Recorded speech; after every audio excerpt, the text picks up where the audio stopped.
Now, an ideal body weight is something that must be maintained before one could think of getting pregnant. And as well as some important or maintaining important nutrients or balanced diet and healthy diet is one of the critical or important, is not only important for the mother to be, but also for the unborn child. Experts have recommended that the mother to be must and choose rather important nutrients that will help the baby in the development. But the question here is, how do you prepare your body for pregnancy, and what are some of the important nutrients that one must consider just before you think of having that child? Well, in studio today we have Dr. Robert Obade, and he will be taking us some of the issues or nutrients that should be considered, some of the foods that you should eat before thinking of getting a child or preparing your body for conception. Remember, today is Wednesday and we are talking matters of pregnancy. Our topic of discussion today is pregnancy and nutrition. And remember, as always, welcome to be part of this show by talking to us. Ask us a few questions. The SMS line is free of charge, 20268. And the call line will be displayed right at the bottom of your screen throughout this show. And before I could ask you to sit back, relax, and learn from this exciting show ahead, I will say that you're watching My Doctor Show, and my name is Purity Museo. First, let's have a look at what's coming up.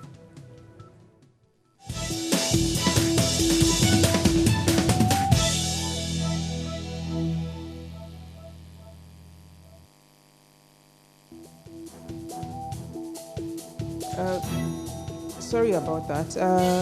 Not being able to eat enough or having different urges for eating different things is very common in pregnancy. But as long as you're eating something in early pregnancy, we say eat something, try and make it as healthy as possible.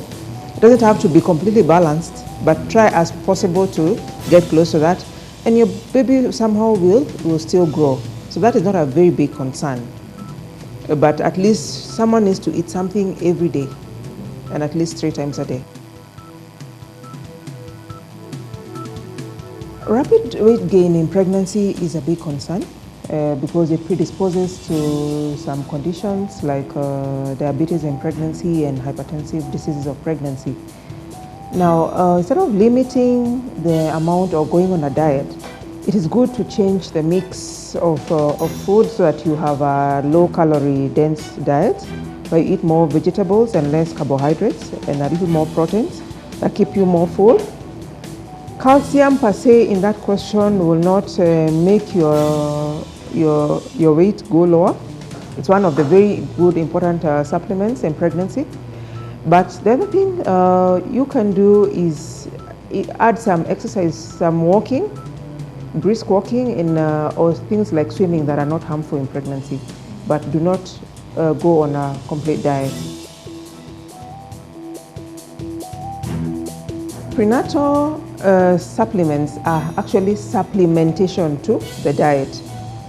They offer something in addition because the diet might not be completely balanced, but they are not replacements to eating. First and foremost, we want you to get calories and to get other nutritional benefits from food, and then you can supplement with the prenatal vitamins. Folic acid is a very important nutrient in pregnancy. Ideally, should start even before one knows that they are pregnant, because we only know we are pregnant in about 5 to 6, when the baby is already 5 to 6 weeks. And yet that vitamin is quite important, especially for the development of the neurotube system, that is the spine, the brain. And deficiencies in this have been associated with things like spina bifida. So it is a very important vitamin to have. And also for those who have had recurrent pregnancy problems, like even losses and things like that. So super, super important vitamin to have in pregnancy. There are many myths about foods to avoid in pregnancy. Some people have told me, they were told don't eat bananas, don't eat eggs, don't eat pineapples. No scientific basis for some of these things. Eat your normal balanced diet. But we ask for a word of caution, especially for those people who eat oily fish. Not very common in our country, but we still have a few people who import things like tuna and salmon, These are oily fishes that could have a bit of poisons, especially things like a higher mercury level than normal. These are fishes caught especially in the northern Europe, in the cold seas. So those need to be limited to once a week for those who are pregnant.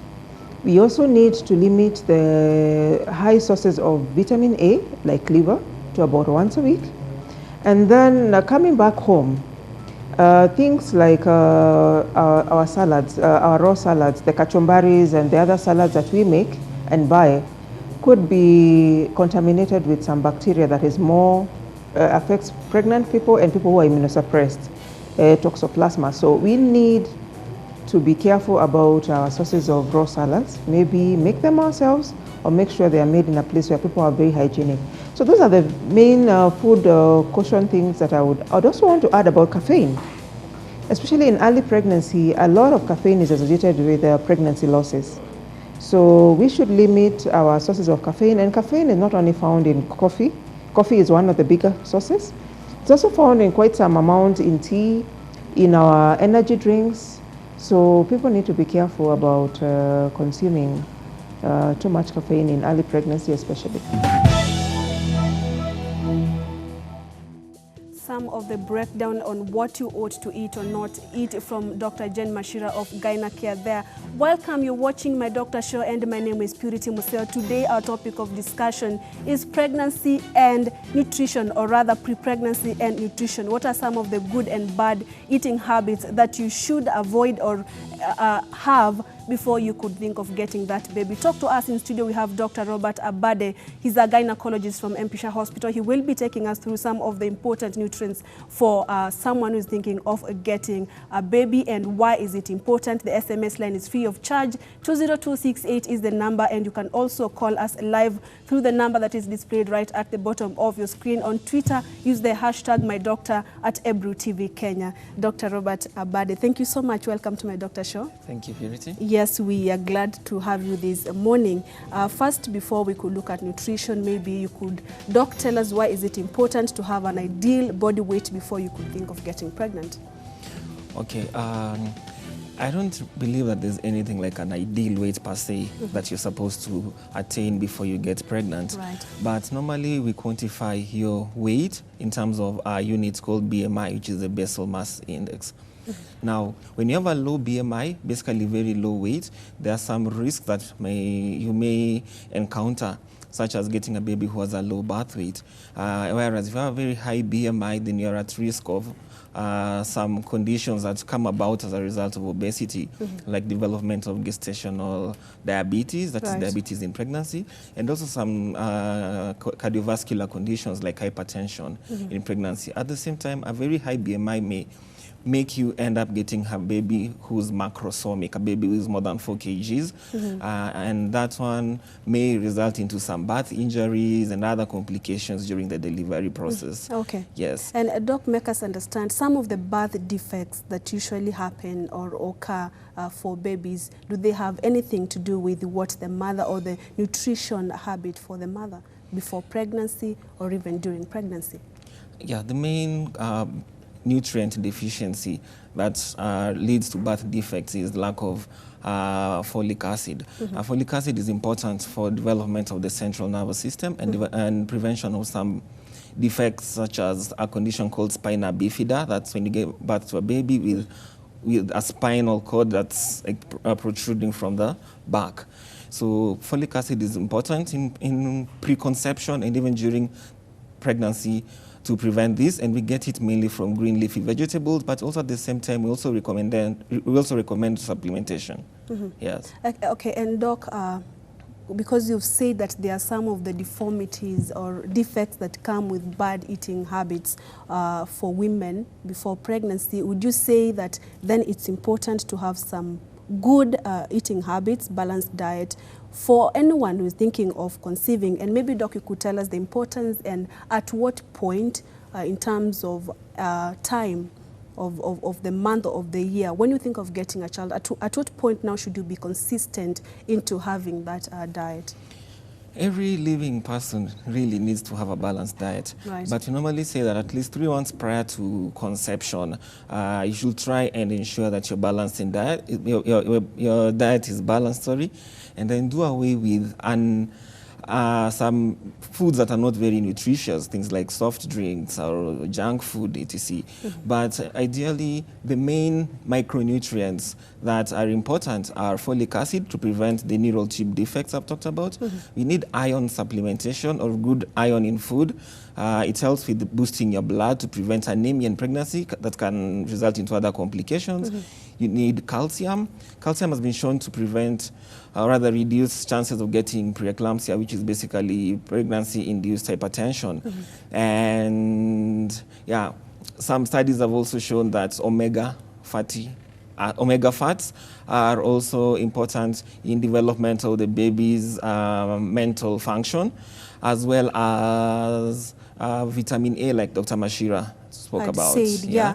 Talk to us. The SMS line is free of charge, 20268, and the call line is 0791 478 990.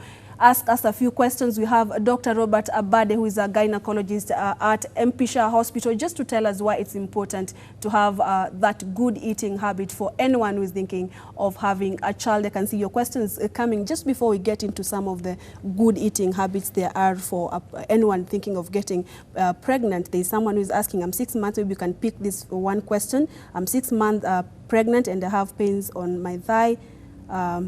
When I exercise, what can I do? I think it's something different from what you're talking, but you can still respond to what they're asking. Pain, okay. You know? Yeah, pain. Okay, during pregnancy, especially 6 months, she's already in her second trimester, going towards her third, actually. So you may get these unusual pains because of the heaviness, pressure symptoms of the developing baby, the increasing amount of amniotic fluid, growth of the placenta, the uterus, etc.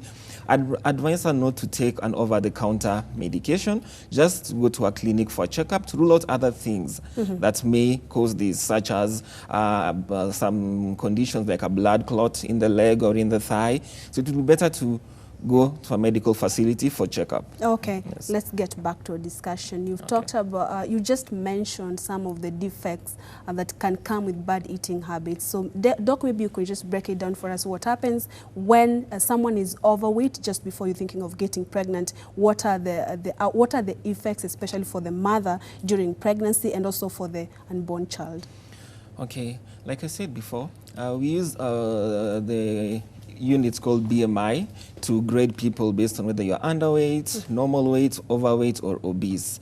Now, ideally during pregnancy, you're supposed to gain an average of 11 kgs. Right. 1 kg during your first trimester, 5 during second, and 5 kgs during the third trimester.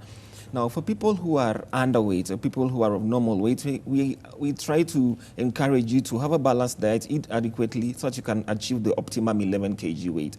But if you're obese, then we can't discourage you from eating. Of course, you need to eat, you need the nutrients and all that, but you can also do some non-contact exercises like swimming, taking a walk, just to try and control the weight. But don't starve yourself, because at the end of it all, you'll end up, the baby is like a parasite. If you don't eat, then it means the baby will be trying to get food from you and there's nothing for it. Okay. Yes. Now, the main complications that would arise are getting a baby who's macrosomic, a baby who's more than 4 kgs in weight. And this can result into a difficult delivery or even birth injuries or something called shoulder dystocia, a condition whereby the baby's head comes out but the shoulders get stuck during the delivery process. At the same time, it puts you at risk of things like excessive bleeding after delivery, what is called postpartum hemorrhage, which is the largest cause of maternal mortality in our society. Other than that, there are also some other risks, like with obesity, basically you have something called metabolic syndrome, as in you'll have excessive weight, there's risk of high blood pressure, high lipid content in your system. You end up being at risk of so many other cardiovascular complications. And the one we'd be most concerned about is preeclampsia. At the same time, there's also the risk of diabetes in pregnancy, which can lead to stillbirths. Right. Yes, and abnormal, and also some fetal defects due to the diabetes. in pregnancy. Okay, and you've talked about the woman. When you're obese, it could lead to difficulties in delivery. How about for the child? Does it affect the child in any way? Yeah, if the baby is not able to come out, at times the baby may also get injured. Like we've seen cases whereby a baby can get like a fracture during the delivery process because of trying to pass through a small passage, and yet the weight is too big. Yes. And maybe before we get out of that conversation, a discussion on obesity, what happens when you find yourself, you're pregnant and you are obese? Is it reversible? Do you have treatment for that?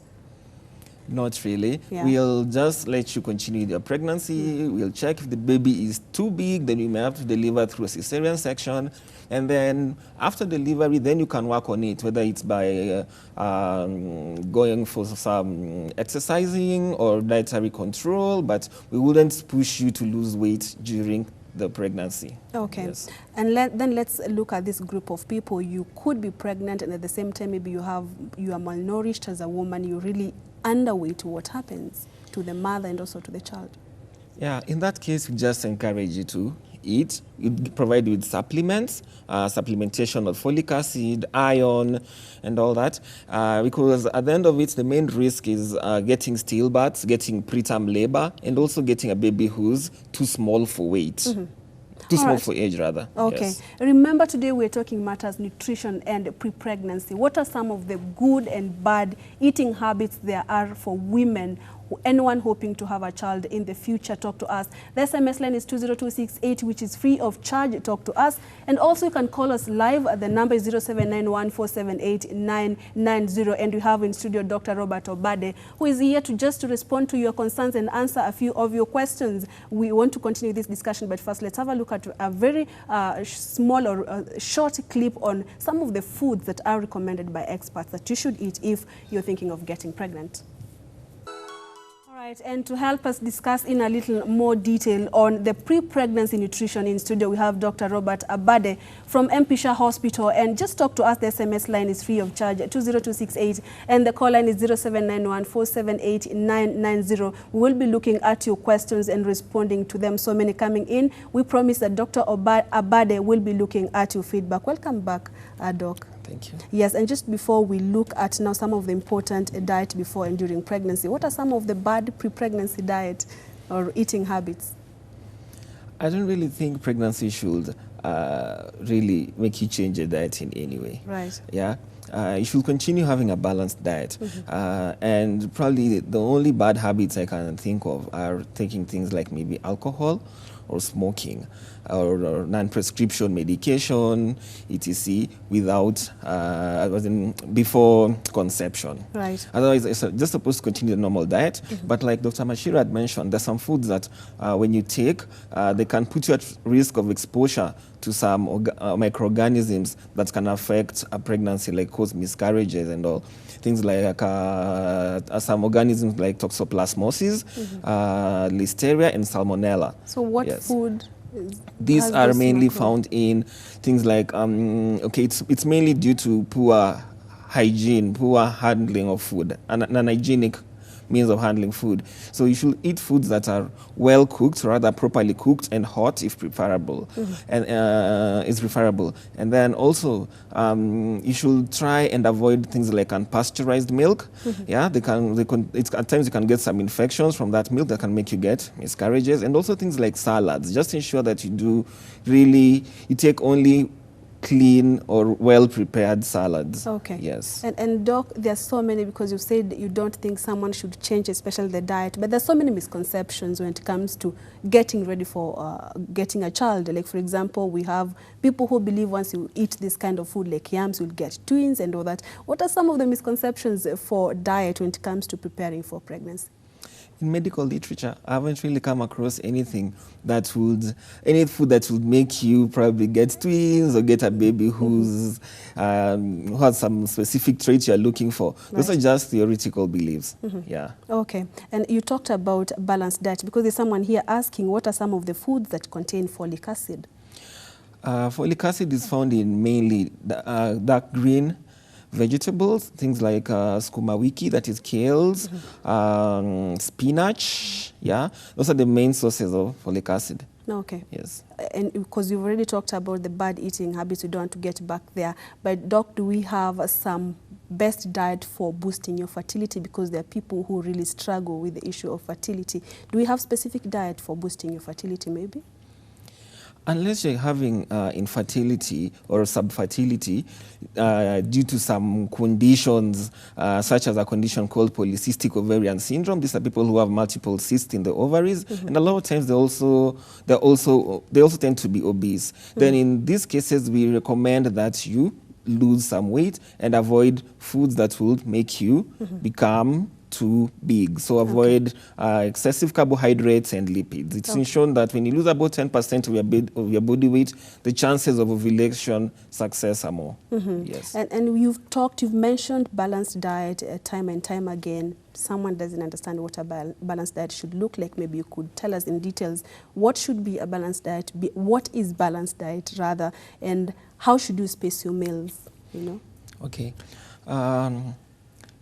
Balanced diet. A balanced diet is basically made up of two types of nutrients, what we call macronutrients and micronutrients. Macronutrients are now are the foods that are required in large amounts for your daily function. These are mainly proteins, carbohydrates, and lipids. Then micronutrients are now essential elements that are found in plant and animal sources, that are important for your normal function. So these are things like some elements like zinc, selenium. All these are found in foods, in different plants, grains, etc. So basically, a balanced diet should contain all of this. It should have all the macronutrients and many of the micronutrients. Yeah. About spacing. There's no rule as to how you're supposed to eat. Of course, like during early pregnancy, the first trimester, most women end up getting nausea and vomiting. So in such cases, we tell them to take frequent light meals, so that at least by the end of the day, they've had a good portion. But if you don't have any issue with nausea and vomiting, you can just continue taking your meals as you used to. That is probably breakfast, lunch, a snack in the afternoon, your supper. Yes. And you've talked about some of the foods that may encourage miscarriages. This is a concern on the same. Hey, Doc, I had a miscarriage in December and went through an incomplete abortion. What precautions should I take? Had it anything to do with my diet? There are very many causes of a miscarriage, of getting a miscarriage. It's hard for me to say by that short history what really caused the miscarriage. But the commonest cause of miscarriages are usually at times things like abnormal genetic makeup of the baby, of the fetus rather. So from that history, it's really hard to make a diagnosis as to what really happened. What you needed to have done is probably some samples of whatever came out would have been examined, but mostly we only worry about miscarriages if it's recurrent, like you get 3 consecutive miscarriages. But lots of women get 1 miscarriage and they continue with the fertility or the reproductive life as usual. Okay, yes. There's also an important concern here, Doc. I am HIV positive and my immunity is a bit low. I need to conceive, what do I need to do in terms of my diet? Low immunity. It's important for that patient to have a good diet, because poor diet makes you also have poor immunity, especially things like fruits. They contain a lot of these vitamins that help with the immunity. But other than that, she needs to be on her antiretrovirals and on good follow-up by a HIV specialist and a gynecologist before attempting to conceive. Okay. Yes. Basically, she needs good balanced diet. Let's get to the balanced diet. That's what we were already talking about. You've talked about proteins, carbohydrates, vegetables, and so forth. Maybe would you highlight some of the local food that once you take it, because many people don't understand when you talk about zinc, where do I find zinc? Someone is already asking which kind of food should I take for me to have enough folic acid, you know. Maybe you can break it down for our viewers. When you talk about proteins, what are some of the food, you know, in terms of meat that contain proteins and carbohydrates and vitamins? Yeah. Okay. Now, like for carbohydrates, these are mainly found in starches. So things like rice, ugali, that is cornmeal, chapatis, what else? mandazis, Okay. basically flour and wheat and maize products, and also rice. When it comes to proteins, there are animal and plant proteins. Animal proteins are basically meats, yeah, whether it's chicken, it's beef, mutton, pork, yeah. Then animal proteins are usually in grains, things like beans, green grams, lentils. And then when it comes to vitamins, these are usually mainly in plant foods. Okay, so in cereals, basically. Yes. Okay. All right. Well understood. Morning, I always have an urge of eating stones. What can I do? Maybe will it affect my chances of getting a baby? And what can I do to stop it? Now, that's a condition called pica. Now, pica is an unusual craving for some non-nutritional products. So there's some people who, but this happens mainly in pregnancy. I've seen it mostly in pregnant women. There's some people who end up craving chalk dust, some rocks. Others even lick cigarette ashes. It is believed, or rather there's a misconception that maybe it's a sign that you may be lacking some element in your food, like maybe iron, and that is why your body is responding this way. But truth be told, it is not known. It's just a phenomenon that's not understood, and probably it's just due to some cultural habits in the society. About it affecting her conceiving, I don't see how that will affect her, though when you take some of these things, like let's say the stones, the chalk and all that, at times, if you take a lot of it, it can cause some other conditions. You're, first of all, exposed to some microorganisms that may be harmful to you, and also you can get things like intestinal obstruction. Yeah, because these things cannot be broken down by your body. Okay. Yes. Let's talk about some special supplements before you're thinking of or boosting your chances of getting pregnant. What are these supplements? Where can they be found?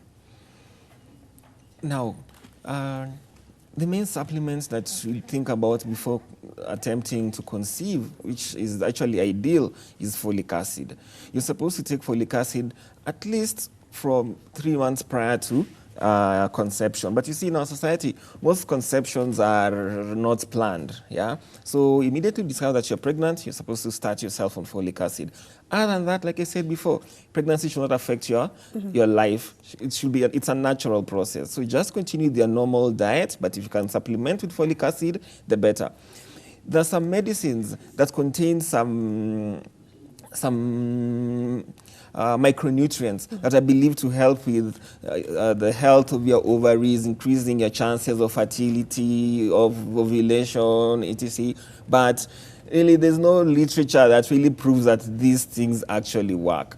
Yes. Really? Yes. And okay, folic acid, you've talked about it. Someone is asking, where can I buy it? Where can I find it? You know?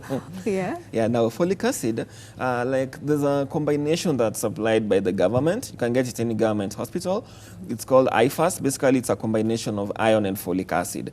But other than that, folic acid is readily available in basically any next door chemist. Yeah. Okay. Well, let's take one question before we go for a break. Hi, I have PCOS and I'm not overweight or obese. What should I do? I've tried getting pregnant, but in vain. Yes. Now, PCOS is polycystic ovarian syndrome.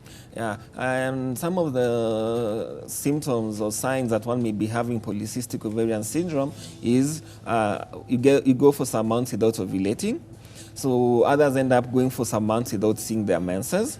Then others get abnormal hair growth. Yeah, you can find a lady with like a mustache. Right. And then also when you do an ultrasound, you may see an ovary that is larger than usual or has multiple cysts around it. Now, some people who have polycystic ovarian syndrome also found to be obese. But you see, in medicine, things are not classic. You don't have to have all of this in order for you to, all these features in order for us to say that you have polycystic ovarian syndrome. Some people may just be having some months without ovulating and an enlarged ovary and maybe just some hair growth, but they're not obese. Now, there are many other things that can make you not conceive. Yeah, during in a patient, it's not necessarily because of the polycystic ovarian syndrome. It may even be due to the male factor, like the husband who may not be having enough, maybe sperms in the semen. So basically, she needs a proper workup, so that we're sure that it's just the polycystic ovarian syndrome. It's not nothing to do with maybe her tubes, nothing to do with the ovary, with the uterus, with the semen and all that. Okay. Yes. When we come back, we want to have a look at food hygiene and some of the tips on how do we prepare our bodies for conception. That's when we come back after this short break. So keep talking to us. Remember, when we come back, it will be the very second and last part of My Doctor Show, where we receive your SMSs and calls as well. Remember to call us live after this break through the number 0791478990, and also keep sending us those SMSs, because Dr. Abade is here to respond to your concerns. The SMS line is free of charge. 20268 is the number. We will be back after this short break. Do stay with us.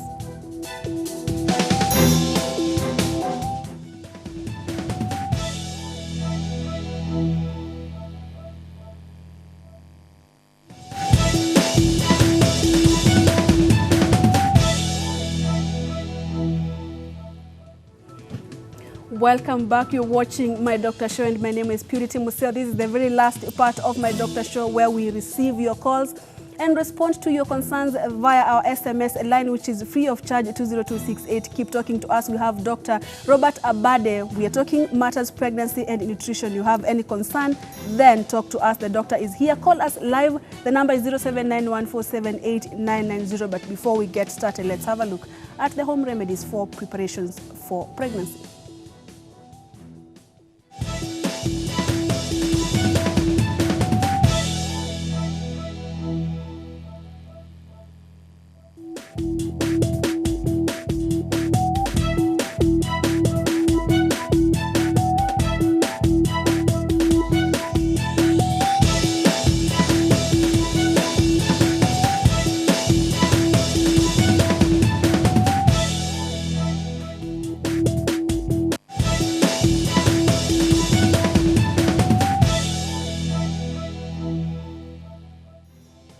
Welcome back once again, and thank you so much for staying with us. Welcome to the second part of My Doctor Show, Dr. Abade.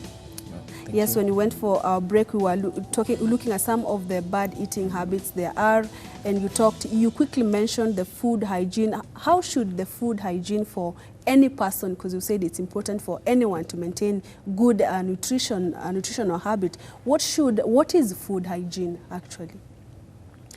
Now, food hygiene is essentially how you handle food straight from the farm to the time it gets to your plate. So essentially, basically it involves using clean hands while preparing food, ensuring that you use clean utensils while cooking and serving food, and ensuring that your food is properly cooked, well cooked before serving. Mm-hmm. Also, you should also ensure that whatever you're eating has not expired, because once it goes beyond the expiry date, there's some risks of getting some infections due to microorganisms like fungi and bacteria that grow inside the food. Mm-hmm. So you're supposed to handle your food in a clean way all through, mm-hmm. whether you're pregnant or not. When food is not properly handled, you are at risk of getting some infections, especially mm-hmm. the commonest one in our setup is salmonella. And maybe, Doc, okay, yes. we had a caller. I wanted to cut you short, but we've lost the caller. We can continue. Okay. The commonest is salmonella, which causes typhoid. If you use also unpotable water, you can get some conditions such as amoeba or amoebic dysentery, which is basically a protozoal infection, can cause a bloody diarrhea. Yeah.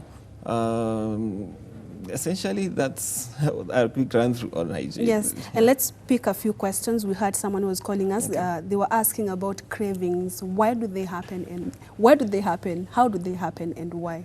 It is not known. Okay. It is just a phenomenon. It's not known why it happens. Mm-hmm. And that's what I was saying, like, it believes just to be a cultural habit. It's basically something cultural, some habit that people develop in some regions of the world. Mm-hmm. Yes. And Doc, you also talked about balanced diet, but when someone is pregnant, there's some kind of food you do not want to eat completely. How do you ensure that really you have you ensure that you get the balanced diet? Because it's very common. We have supplements for not having these cravings and these selective, choosing which kind of food you want to eat, or how do you go about it as a woman? I think as long as you're aware that there are many types of carbohydrates. You can just try and get what you think you can handle. Yeah. Same to proteins. If you're not tolerating fish, you can opt for maybe chicken. If that's not working out for you, you can choose another protein. Same to vitamins. You can use different types of fruits. Just ensure that you have all the essential macro and micronutrients in your diet. Okay. Yeah. We have, hello, I'm Jen. Doc, I would like to know if there is any way you can manipulate the sex of a baby or determine. No. Yeah, I get that question a lot, but there's no way. I know some people say that when you have sexual contact at some point during your ovulatory cycle, that you are more likely to get a boy than getting a girl, which is true. But really planning it and timing it and having that done is very difficult. Right. Yes. Okay, well answered. Then we have someone else asking, hey doc, I have a 28-day cycle length and my periods last for 4 days. When is the best time to start trying getting pregnant? Now, if you're having a 28-day cycle, it means you're ovulating about 14 Regularly, days, yes. 14 days prior to your next menses. So during the ovulation time, that's the best time to conceive, yeah? But normally the sperms and the eggs stay for a couple of hours, yeah? So we normally advise that if you're trying, you try probably 2 days before your ovulatory day, on the day you ovulate, and 2 days after. So those are the best 5 days to attempt. Yes. And hi, I'm Mercy from Ringo. Which is the best diet for the breastfeeding mother who is hoping to having another child? Same things. Balanced diet. It all narrows down to a balanced diet. But when you're breastfeeding also now, you can continue breastfeeding when you're pregnant. Right. There's no problem. But normally we advise that a few months before your time of delivery, before you're expected to deliver, you can try and wean the child off so that at least you get good reserves for milk for the baby who's on the way. Okay. Yes. And maybe, Doc, do you take us through, is it a journey, or give us a few tips on how generally do you prepare your body for conception? Now, if you're a healthy person, no history of some chronic conditions, like let's say HIV, diabetes, then all you need to do is ensure, first of all, you stop taking things that may be harmful to the baby, like the alcohol, cigarettes, and other narcotics. Yeah, you should avoid that. Then take your meals. Try not to gain too much weight, as in to be obese. Just try and be as healthy as possible. Avoid, you can start the preconceptional folic acid too. Yeah, but other than that, there's no need for really any screening per se. We only do screening like if maybe you had a history of a bad pregnancy outcome before, or history of prior hypertension in pregnancy or diabetes in pregnancy. That's when we may need to screen you and ensure that you're fit, that everything is perfect before you attempt conception. Okay. Yes. And Doc, we have here in the country people from different socioeconomic class. We have people who really cannot afford the balanced diet that we are talking about. We have people who can maybe persistently you take one meal, maybe 2 different kinds of meals in a whole week. What are some of the possible complications when you're trying to conceive for both even the mother to be and also the unborn child? Okay, when we are doing dietary counseling in the antenatal clinics, you have to give a realistic options. Yeah, you can't tell someone to be taking cheese and probably they're even struggling to get money for transport to come to the clinic. So when you're giving them options, you should try and when you're counseling them, let's say in the rural areas, try and give them options of what's available within their community. Yeah. Like if it's protein, it's a place whereby there's a lot of maybe fish, you can tell them to try fish or omena. If it's a place that they do traditional veggies, they can use that for the folic acid supplementation. It needs to be realistic, yeah?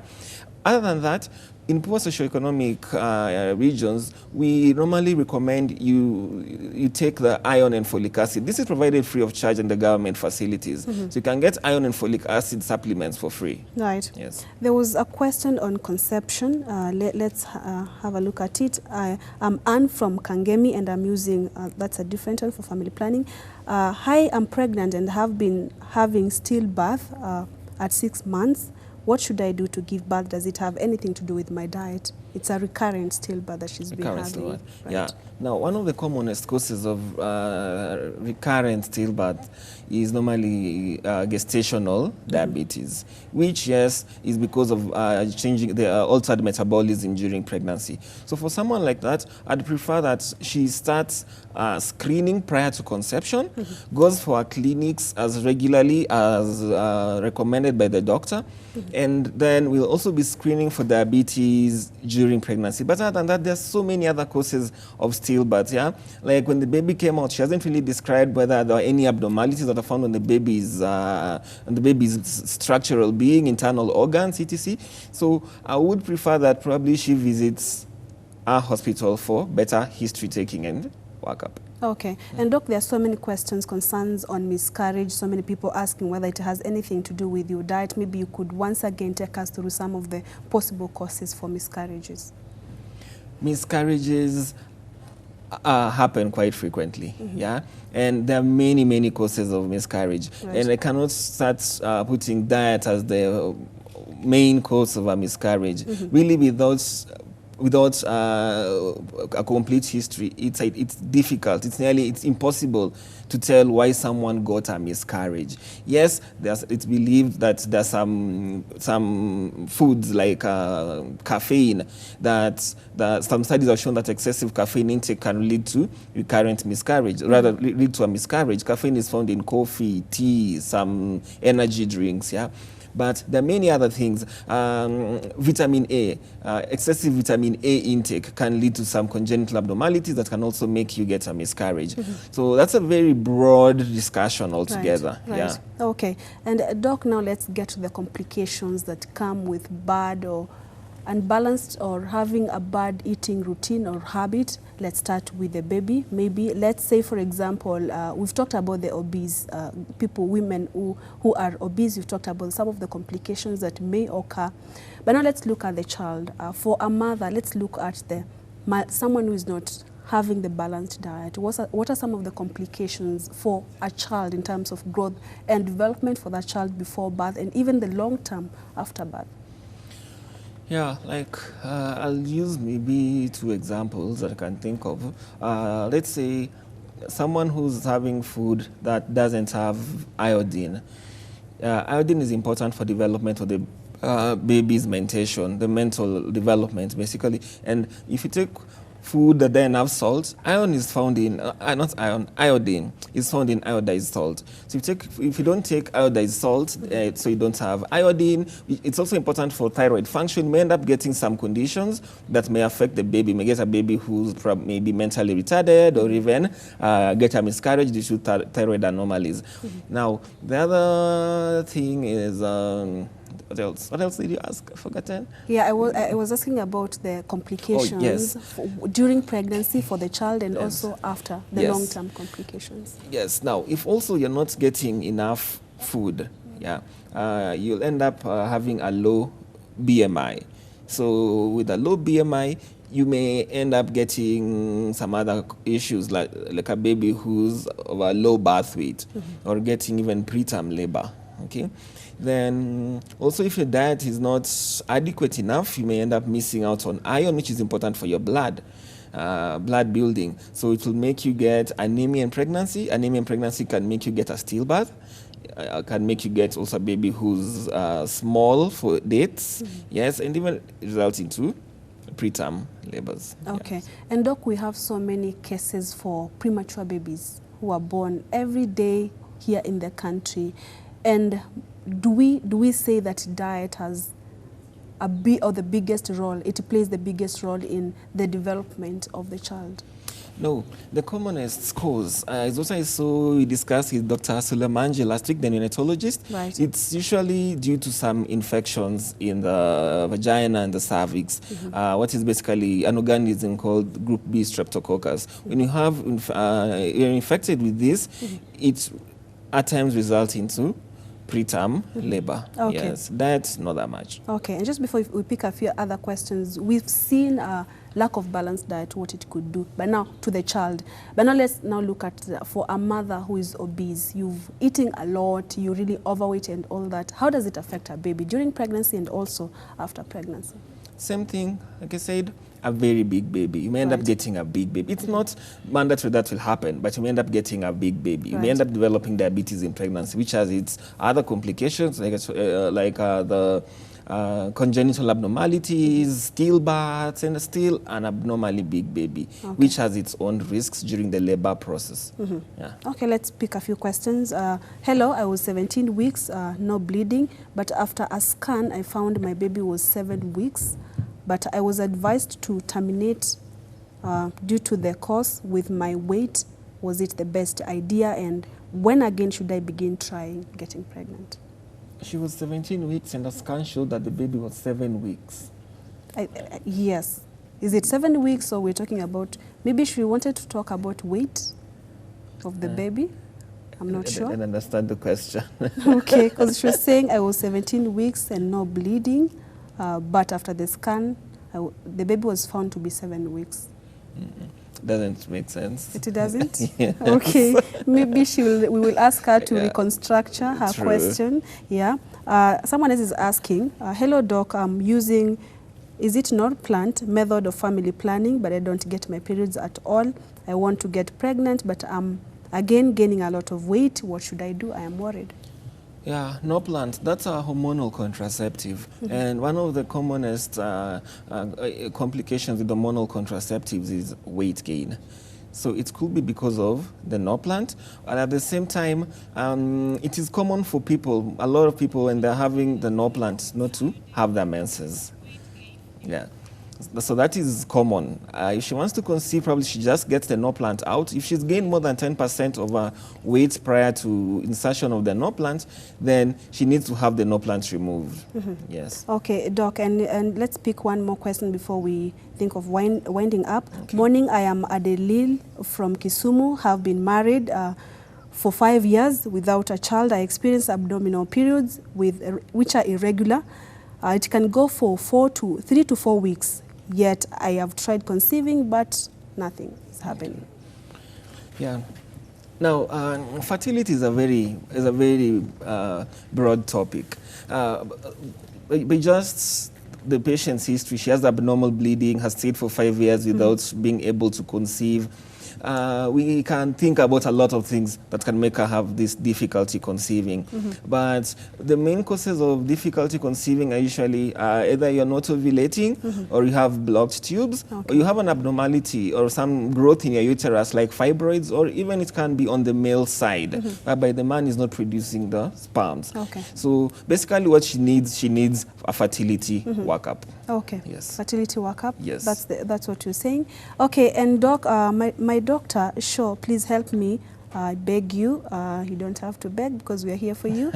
Okay. After my periods, I had intercourse after my periods, but after then, the periods came back 5 days later. Is it something abnormal?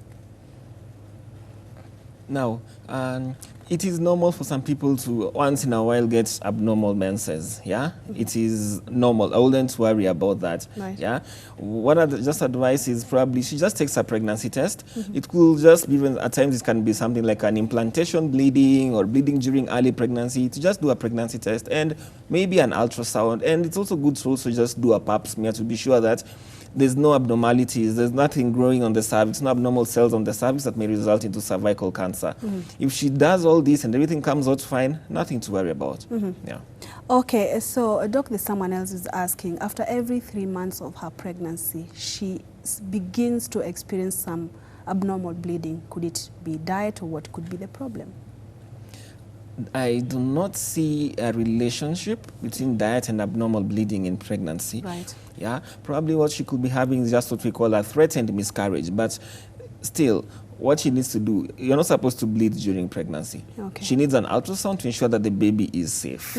Yes. Yes, and someone else is asking, they want to understand how do you manage your weight during pregnancy? How do you maintain and ensure that, because there's a lot of concern on gaining weight during pregnancy. How do you deal with that? Now, on average, you're supposed to gain 11 kgs during the whole pregnancy duration. You'll shed most of this off late after you've given birth. And normally, you're supposed to gain 1 kg during the first trimester, 5 kgs during the second, and 5 kgs during the third trimester. Some women, due to the extreme vomiting, recurrent nausea and vomiting, may end up losing weight instead of gaining during early pregnancy.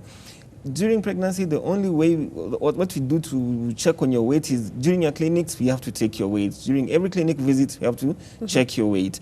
If your weight is on the higher side, maybe probably because your BMI initially was high, then, like I said, we don't stop you from, we don't tell you to maybe diet or fast and all that, but you can just do some light exercises, things like swimming, taking brisk walks, whatever is comfortable, whatever you're comfortable with. Right. But it shouldn't be so much of a worry. If your blood pressure is okay, your sugar control is okay, I wouldn't worry much. We'll sort it out after you delivered. After delivery. And Doc, let's stay with that, gaining weight during pregnancy. What leads to that apart from diet? Some people, it's just their genetic makeup. Some Right. people are just structurally big. Some people it just happens. Yeah. Right? Yeah. And how about the opposite? You're losing a lot of weight, and then the issue of craving. Sometimes you don't feel like eating this kind of food, so you end up losing so much weight. What happens? The cause of losing weight, of course, if you're not eating and you're having all these abnormal, or rather poor appetite, you're not feeding enough, the baby is taking in a lot of nutrients from you, you may end up losing weight, and that's not what we want. We want you to either maintain your weight or gain some weight. Okay. Yeah. What we'll just encourage is just take frequent light meals. Try and identify things that you can tolerate. Yeah, but All don't right. keep yourself fasted. Okay, let's hear from Jacqueline. I'm Jacqueline from Comarock. I delivered in 2009, and unfortunately my baby passed away. We are sorry about that. And since then I've been trying to conceive. I always go to the hospital, but they keep telling me I'm fine, but nothing is happening. What could be the problem? Fertility workup still. Okay. We need to know why is it that she's not conceiving. Like I told you, there are very many reasons. We cannot just take that history and then start telling you that you're not conceiving because of X. You need to check your tubes. You need to check the male factor. You need to check your uterus. Yeah. We need to check if you have maybe other conditions like hormonal conditions like thyroid disease or a disease on a gland that produces a hormone called prolactin. We need to check all this. And Doc, just allow me to Yes. cut you short today. Now we hear what Violet is saying. Okay. She's calling us. Hello, Valentine. Hello, Valentine. Hello, Hi, how are you? I'm fine. Yes, talk to us. I'm thinking for 3 months Okay. continuously. Yes. Hello, Yes, Valentine, Hello. go ahead. I'm fine. Oh, Valentine, just reduce the volume of your television set, then you could get you I'm clearly. calling from Kayole. Oh. Hello, Valentine, just go ahead. Just reduce the volume of your TV, then everything is going to be okay. Then go ahead. I'm bleeding continuous from 3 months. Okay. Yeah. Okay, she wants to find out what the problem is, right? Yes. Okay, thank you so much, Valentine. She's been bleeding for 3 months. Yeah. Yeah. Now, basically, she's saying that she's been bleeding for the past 3 months. I don't know whether she's pregnant or not. I don't know whether she means she's having an abnormal menses or periods that have gone for a whole 3 months. Right. In case whether she's pregnant or not, the first thing she needs to have is an ultrasound scan. Plus, you need to check her blood levels to ensure that, she's not anemic. You can also have abnormal bleeding due to abnormal clotting or clotting problem. So she needs to go to a facility for her to be worked up. Okay. Yes. Someone else. Sue, please. My question is, I missed my periods for 6 weeks and I'm not pregnant. Please help. Yes, there's some people who get this. Now, she hasn't mentioned whether she's on a contraceptive or not, because there's some contraceptives that can cause that. But other people can just get this even while not on contraceptives. Yeah, she hasn't told me her age. Yeah, because age is another factor. Yeah, she may be in the perimenopausal age. Or she may have just started seeing her menses during the beginning and during the end. At times they may become erratic. Yeah. So I'd advise her probably to come. We have a chat. We examine her before we determine what's really going on. Okay. Yeah. And we have Anita, I think we've responded to that. I really appreciate. Thank you so much. We have, hi, I'm Cecilia. I have been on family planning for 9 months. That's Depo. And from December last year, I stopped and have been trying to get pregnant, but it's not happening. Yeah. Yeah, there's some contraceptives, especially the Depo and the implant, that once removed, you may take a few months before you regain your fertility. Okay. That is normal, okay? I wouldn't worry about that. If it goes on for more than a year, or if she's more than 35 years old and it goes on for more than 6 months, then I'd advise her to come so that we have a look, do a fertility workup yet again. Okay. Yeah. Thank you, Doc. My menses come twice a month. Is it normal? Yeah, there's some people who just get these abnormal menses. You see your menses after every 2 weeks, others even after a week, and then you see some spotting, it recurs. It's just basically abnormal uterine bleeding. Can be menses, can be due to a growth in the uterus like fibroids. Yeah, so she needs an ultrasound and probably a visit to a gynecologist. Okay. Yeah. And there was someone else who was asking, I've lost the SMS, but was asking about sickle cell anemia. What causes it? Does it have anything to do with the diet, and how can it affect the development of the child? Yeah, sickle cell anemia is caused by, basically, it's a genetic thing. Yeah, it's more common in the western side of the country, and it causes someone to have what is called chronic anemia. Okay. You can end up passing it to your child, the condition to your child, if your husband also has the condition or a trait of the condition.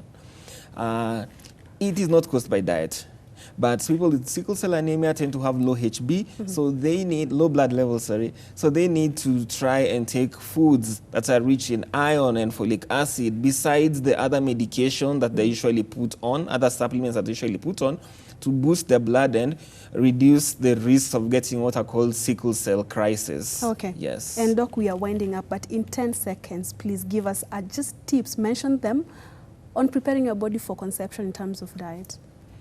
Like I said, I don't see anything that you can really do apart from folic acid. I don't see anything that you can really do apart from taking folic acid. Or if you, let's say you have diabetes, then you try and take a diet that will ensure that your sugars are under control prior to conception. If you're hypertensive, avoid things that will make your blood pressure rise. This is basically foods that have a lot of fats, excessive carbohydrates. Try and work out to have at least good weight, optimal weight, so that you don't end up gaining too much weight during the pregnancy process. Okay. Yes. Dr. Robert Abade, thank you so much for making time for my Doctor Show. We do appreciate it. I appreciate it. Yes, we Thanks for look the forward invite. to having you once again. Definitely, I'll be That's here. all the time that we had for my Doctor Show today. Thank you so much for your feedback. Thank you for calling us live. Thank you for your comments. They are always appreciated. Remember, you can always download the previous episodes from our YouTube channel, which is Ebru TV Kenya, and also go to my own Purity Museo and look for any episode of your choice, My Doctor, right there. I'm Purity Museo. Thank you so much. I'll see you again next week.